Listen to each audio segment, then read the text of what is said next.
प्रिया शादी करने के नाम से डर रही थी और बार बार अपनी मम्मी से एक ही बात कह रही थी, मम्मी यहाँ मायके में तो आपने ये बात सबसे छुपा ली और मेरी कभी भी इंसल्ट नहीं होने दी, पर ससुराल में ये बात किसी को भी पता चल गई तो आप जानते हो ना मम्मी, वहां मेरा कितना अपमान होगा जब मेरी सास और पति को ये पता चलेगा कि मैं रात में सोते वक्त बेड पर सुसु करती हूँ, जो कि मेरे कंट्रोल से बिल्कुल बाहर है। प्रिया बेटा, मैंने तेरी दवाइयां सूटकेस में रख दी हैं, तूने समय पर लेती रहना। तू घबरा मत, डॉक्टर ने भी तो यही बोला है ना कि तुम्हें तनाव बिल्कुल भी नहीं लेना है और रात को सोने से पहले सुसु करके सोना, तो तुम्हें ही परेशानी नहीं होगी। अपने खाने पीने का ध्यान रखना और सोते समय अपने मोबाइल में आधी रात का अलार्म भी लगा लेना, जैसे यहाँ लगाकर सोती हो। प्रिया उस वक्त माँ की बात को सुन लेती है, पर उसके मन में इस बात को लेकर बहुत डर और घबराहट पैदा हो रही थी। कुछ दिनों बाद प्रिया की शादी हो जाती है और वो अपने ससुराल आ जाती है। कुछ दिन तक प्रिया अपने फोन में अलार्म लगाकर सोती है तो सब कुछ ठीक चल रहा था, पर एक दिन प्रिया, अचानक मुझे ऑफिस के काम से बाहर जाना पड़ रहा है, पर मैं 2 दिन में वापस आ जाऊंगा। तुम इस बात को लेकर मेरे से नाराज तो नहीं होना? नहीं नहीं, मैं भला क्यों नाराज होने लगी, आपका काम पहले है, आप अच्छे से काम करके लौटना। अरे रवि बेटा, तू चिंता क्यों करता है, मैं हूं ना बहू का ख्याल रखने के लिए, हम दोनों सास बहू खूब मजे करेंगे। रवि काम से बाहर चला जाता है। उसी रात, प्रिया बेटा ये देख, मैंने हम दोनों के लिए कितनी बढ़िया वाली आइसक्रीम मंगवाई है, हम दोनों मिलकर खाते हैं। पर मैं तो आइसक्रीम खाती ही नहीं हूँ, क्योंकि ठंडी चीजें खाने से मुझे और ज्यादा सुसु आता है। पर माँ जी को मना कैसे करूँ, उन्हें बुरा लगेगा, मुझे आइसक्रीम खानी पड़ेगी। है ना कितनी बढ़िया वाली आइसक्रीम, हमारे यहाँ की मशहूर आइसक्रीम है। एक काम करो, जब तक रवि वापस नहीं लौटता हम दोनों सास बहू एक ही कमरे में सो जाती हैं। रात को सोते समय गप्पे मारेंगे। जी जी ठीक है माँ जी, जैसा आप कहें। अब क्या करूं, मुझे माँ जी के साथ सोना पड़ेगा, कहीं रात में मेरा सूसू निकल गया तो मेरी तो सारी सच्चाई माँ जी और रवि के सामने आ जाएगी। उस रात प्रिया 2 बार अलार्म लगाकर सोई थी, इसलिए वो रात में 2 बार बाथरूम हो आई थी, पर चिंता और डर से वो पूरी रात सो नहीं पाई थी। वो रात तो जैसे तैसे कट गई। अगली रात जब प्रिया अपनी सास के साथ सोई तो उसका फोन चार्ज नहीं था, इस वजह से उसकी बैटरी खत्म हो गई और फोन स्विच ऑफ हो गया। प्रिया गहरी नींद में थी तो उसे पता ही नहीं चला कि उसे रात में उठकर बाथरूम जाना है। अगली सुबह जब प्रिया सोकर उठती है, उसका पूरा बिस्तर गीला था। घबराहट से उसके पसीने छूटने लगते हैं। प्रिया की सास ये सब देख लेती है और गुस्से में प्रिया पर चिल्ला पड़ती है। इतनी देर में रवि भी वापस आ जाता है। रवि बेटा, हम बेड पर सूसू करने वाली बहू ले आए हैं, मुझे तो सचमुच इसे अपनी बहू कहते हुए शर्म आ रही है। दुनियादारी और समाज में किसी को भी पता चल गया तो सब लोग हम पर हंसेंगे। अब मैं इसका क्या करूं, इसके माँ बाप ने भी हमसे इस बात को छुपाया और तो और इसने भी हमसे इतनी बड़ी बात छुपाई, मुझे तो कुछ समझ में नहीं आ रहा है। मैं तो कहती हूँ इसे अभी के अभी इसके माँ के घर भेज दे। अब तू ही इससे बात कर। माँ, मैं ये बात जानता हूँ, मुझे पता है कि प्रिया को रात में बेड पर सूसू करने की आदत है। क्या तू ये बात जानता है और तूने ये बात मुझसे छुपाई? आते ही बीवी का गुलाम हो गया। रवि इस बारे में जानते थे, पर उन्होंने मुझसे इस बात के बारे में पूछा भी नहीं और गुस्सा भी नहीं किया। पर रवि को ये बात कैसे पता चली? मैं तो रोजाना अलार्म लगाकर सोती हूँ। माँ, ये बात मुझे उस दिन पता चली जिस रात प्रिया बहुत गहरी नींद में थी। अलार्म मैंने ही बंद किया था। तब मैंने देखा प्रिया के आसपास बिस्तर गीला हो रहा था। मैं उसी वक्त समझ गया था। प्रिया, तुम्हें याद होगा जब उस दिन तुमने मेरे उठते से ही बेडशीट चेंज कर दी थी ताकि मुझे पता ना चले। माँ, प्रिया की नजर से सोचो, वो खुद इस आदत से कितनी शर्मसार होती होगी। शायद ये कई रातें सो भी नहीं पाई है। माँ, आप जानती हो इस आदत की सबसे बड़ी वजह तनाव है। आप तो खुद कहती हो किसी भी बीमारी की सबसे बड़ी वजह चिंता होती है।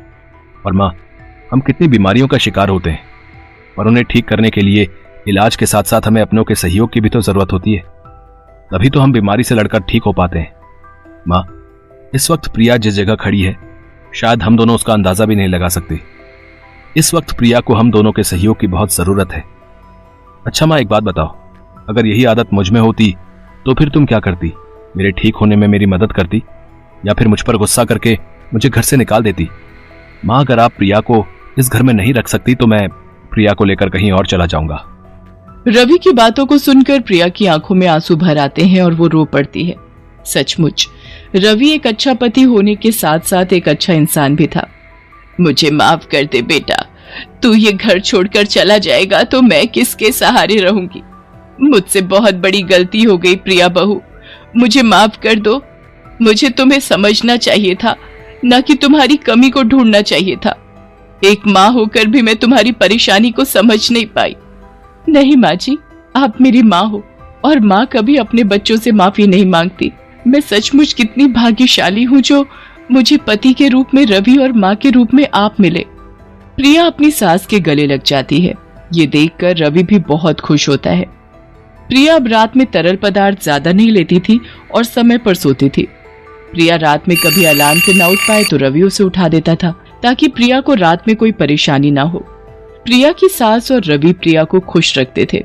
धीरे धीरे रवि और सास के सहयोग से कुछ समय में ही प्रिया की ये आदत पूरी तरह से छूट जाती है।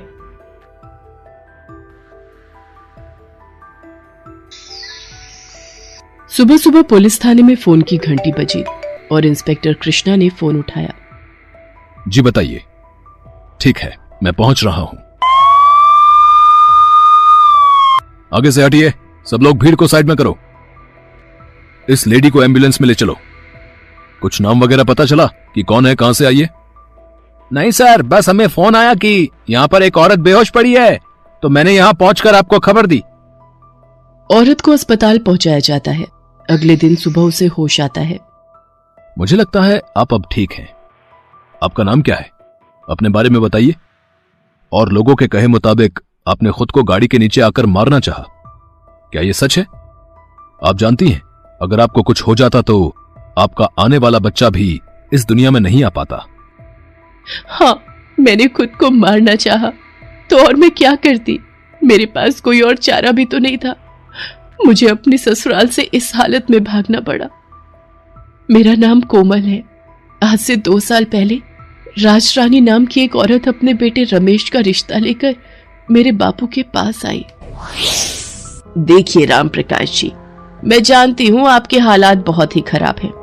कर्जे ने आप पर बहुत बोझ डाल दिया है, इसलिए बोल रही हूँ हमें दहेज वगैरह कुछ नहीं चाहिए। बस कोमल हमारे घर की बहू बन जाए तो हमारे भाग्य खुल जाए। मेरे शहर में रहने वाले दोस्त मदन लाल ने जैसा आपके बारे में बताया था, बिल्कुल वैसा ही स्वभाव आपका पाया। मैंने तो सपने में भी नहीं सोचा था कि मेरी कोमल बिटिया को रमेश जैसा पति मिलेगा। मुझे ये रिश्ता मंजूर है बहन जी। और फिर मेरी शादी रमेश के साथ हो गई। मेरे बापू ने मुझे बड़ी खुशियों और अरमानों से डोली में विदा किया था। मैं अपनी सास राजरानी और पति रमेश के साथ शहर आ गई, पर मेरी सास और मेरे पति की सच्चाई शायद कुछ और ही थी, जो उन्होंने मुझसे और मेरे बापू से छुपाई थी। माँ जी, आप तो कह रही थी कि आपकी शहर में बहुत बड़ी हवेली है। ये तो एक कमरे का ही मकान दिखाई दे रहा है माँ जी। हमारी हवेली में कुछ काम चल रहा है, इसलिए हम यहाँ कुछ वक्त के लिए किराए पर रह रहे हैं। अच्छा माँ जी। माँ जी, रमेश नजर नहीं आ रहे? आज सुबह से वो दिखाई नहीं दे रहे। कोमल बहू, हमारा व्यापार दूर दूर तक फैला हुआ है, इसलिए रमेश ज्यादातर काम पर ही रहता है। अच्छा, तुम बहुत थक गई होगी, जाओ जाकर सो जाओ। मैं अपने कमरे में जाकर सो गई। आधी रात के वक्त मेरे पति रमेश नशे में चूर आते हैं। उनकी हालत देखकर मैं घबरा गई थी। अरे तुम सो गई बड़ी जल्दी? वैसे नींद में तो मैं भी हूं। अरे, ये इतनी शराब पीकर आए हैं, इन्हें तो होश ही नहीं है। पर माँ जी ने तो कहा था कि रमेश शराब को हाथ तक नहीं लगाते। माँ जी ने मुझसे झूठ क्यों बोला? अगली सुबह, माँ जी, रमेश शराब पीते हैं। आपने तो कहा था कि रमेश को शराब की लत नहीं है। कल तो शादी करके आई है और आज मेरी बुराइयां गिनाने लगी। रमेश बेटा, बहू से किस तरह से बात कर रहा है? बेचारी डर जाएगी। बहू, तुम कमरे में जाकर आराम करो, मैं तुम्हारे लिए चाय बनाकर लाती हूँ। तू पागल है क्या? अभी गुस्से से सारा खेल बिगाड़ देता। बड़ी मुश्किल से नई मुर्गी हाथ लगी है, अभी फड़फड़ाने लगती। पता नहीं माँ, रात में कुछ ज्यादा हो गई थी, अब से ध्यान रखूंगा। सब कुछ ठीक चल रहा था। मेरी सास मेरे से बहुत अच्छा व्यवहार करती थी, पर कहीं ना कहीं मेरे मन में ये बात हमेशा खटकती थी कि मेरे बापू से तो मेरी सास ने कहा था कि वो अच्छे खासे पैसे वाले हैं, पर शहर आकर तो मुझे ऐसा कुछ भी दिखाई नहीं दे रहा था। माँ जी, आप तो कह रही थी कि हमारी हवेली कुछ दिनों में ठीक हो जाएगी। हम कब तक अपनी हवेली में रहने जाएंगे? मैं जानती हूँ तुम्हारी शादी के बाद तुम्हें वो खुशी नहीं मिल पाई जो तुम्हें मिलनी चाहिए थी, पर मैं भी क्या करूं। रमेश बता रहा था कि उसका बिजनेस ठीक नहीं चल रहा। मुझे तो ऐसा लग रहा है कि कहीं हमें अपनी हवेली बेचनी ना पड़े। आप चिंता मत करो माँ जी, सब ठीक हो जाएगा। मैं यहाँ पर भी रहकर बहुत खुश हूँ। आपका प्यार पाकर मैं माँ की कमी भी महसूस नहीं करती। उस दिन रमेश शाम को पिक्चर की 2 टिकट लेकर आए और मुझसे बोले, कोमल, जब से तुम शादी करके इस घर में आई हो, मैं तुम्हें कहीं भी घुमाने नहीं ले गया। तुम जल्दी से तैयार हो जाओ, हम पिक्चर देखने चलेंगे। ठीक है, मैं तैयार होकर आती हूँ। मैं बहुत खुश थी क्योंकि शादी के बाद पहली बार रमेश मुझे घुमाने ले जा रहे थे। मैंने शहर भी अच्छे से नहीं घूमा था। मैं पहली बार ही शहर आई थी, इसलिए किसी को जानती तक नहीं थी। रमेश पान की दुकान से अपने लिए एक सिगरेट खरीदने लगे। मैं उनका सिनेमा हॉल के गेट पर इंतजार कर रही थी कि तभी। फिर क्या हुआ बताइए कोमल जी। हवलदार, इन्हें पीने के लिए पानी दो। छोड़ देगा ये तुम्हें भी, इसने मुझे भी छोड़ दिया है। मैं दर दर भटक रही हूँ। कौन हो तुम और मेरे से इस तरह से क्यों बात कर रही हो? कोमल, पिक्चर शुरू हो जाएगी, मैंने टिकट खरीद लिए हैं। आओ सिनेमा हॉल में चलते हैं। रमेश, वो औरत कौन थी जो शायद मुझे कुछ कहना चाह रही हो? कौन सी औरत? कोमल, तुम नहीं जानती ये शहर है। यहाँ पर हर गली नुक्कड़ में एक मांगने वाला तुम्हें मिल जाएगा।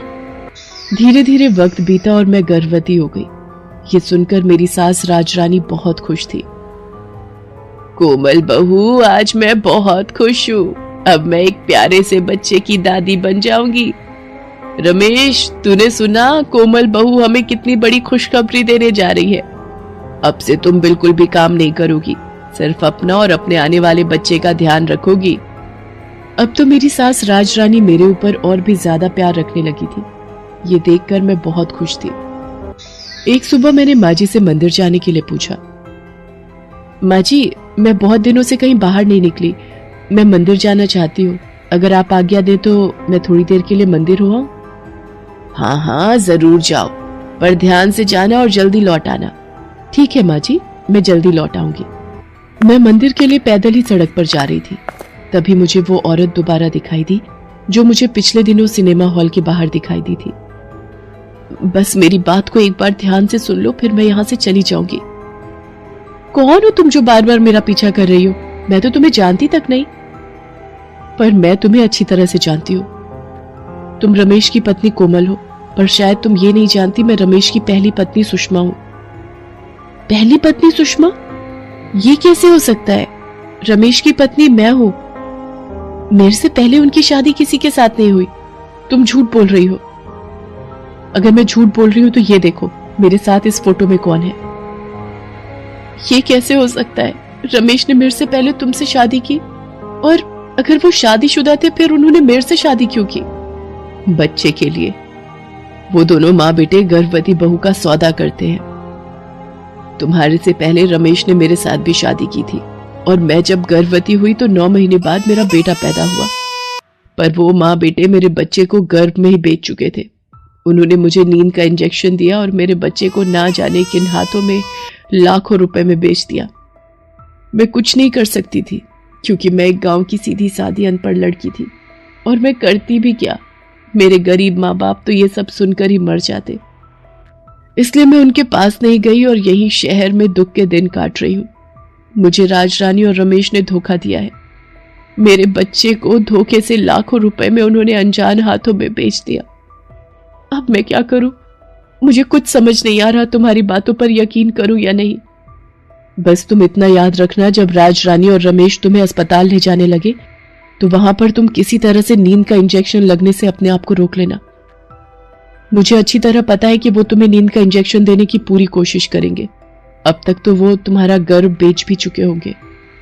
इंस्पेक्टर साहब, मुझे अभी भी सुषमा की बातों पर यकीन नहीं हो रहा था, पर कल सुबह जब अस्पताल में मैंने अपने पति और सास को एक डॉक्टर से बात करते हुए सुन लिया था, वो लोग मुझे नींद का इंजेक्शन देना चाहते थे। मैं भागकर कहाँ जाती, इसलिए मैं बड़ी मुश्किल से अस्पताल से भाग निकली। पर ऐसी जिंदगी से मैं मर जाना चाहती थी, इसलिए मैंने अपने आप को मारने की कोशिश की। लेकिन आप वहां पर पहुंच गए और मुझे यहां ले आए। आपको घबराने की कोई जरूरत नहीं है। हम आपको आपके पिताजी के पास भेज देंगे, फिर आप उनके पास सुरक्षित रह सकती हैं। बाकी रहा राजरानी और रमेश का सवाल, तो उनको तो हमारी पुलिस की टीम पकड़ ही लेगी और आज शाम तक वो दोनों मां बेटे सलाखों के पीछे होंगे। कोमल अपनी हिम्मत और प्रयास से अपने गर्भ में पल रहे बच्चे को बचा लेती है। पुलिस सुषमा का भी बयान लेती है और राजरानी और रमेश को बच्चा बेचने के जुर्म में सजा हो जाती है। भले ही कोमल को अच्छा पति और अच्छी ससुराल नहीं मिल पाई थी, उसे जिंदगी से संघर्ष करना था, पर उसे इस बात की खुशी थी कि वो अपने बच्चे को उन दरिंदों से बचा पाई